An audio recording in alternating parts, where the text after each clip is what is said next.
మద్రాస్ ప్రెసిడెన్సీలో తెలుగు ప్రజల ప్రయోజనాలను పరిరక్షించుకునేందుకు, ఆంధ్ర ప్రజల ఆత్మగౌరవాన్ని కాపాడుకునేందుకు ఆయన సుదీర్ఘ కాలం చేసిన ఆమర నిరాహార దీక్ష చేసి తద్వారా ఆయన ఆత్మ బలిదానం ఫలితంగానే తొలి భాషా ప్రయుక్త రాష్ట్రంగా ఆంధ్రప్రదేశ్ అవతరించింది.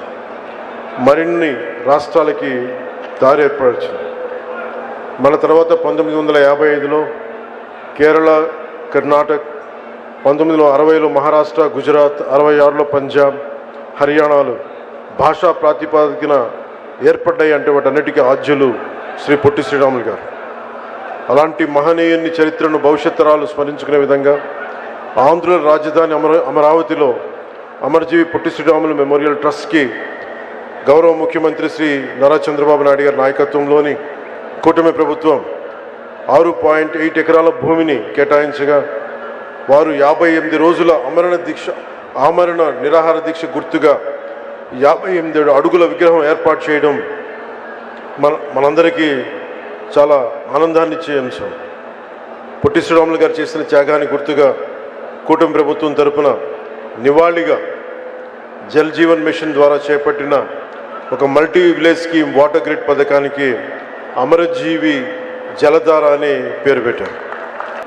శ్రీమతి రేవతి తంగుడి గారికి, శ్రీమతి అనురాధ దేవకి గారికి, శ్రీమతి కుంద ప్రతిభ వారి మునిమనవరాలు గ్రేట్ గ్రాండ్ డాటర్ వారికి కూడా నా హృదయపూర్వకంగా ధన్యవాదాలు తెలియజేసుకుంటూ, మేము వారిని పొట్టి శ్రీరాములు గారిని ఎప్పుడు కలుసుకునే చూసే మేము అదృష్టం ఆ తరంలో పుట్టలేదు.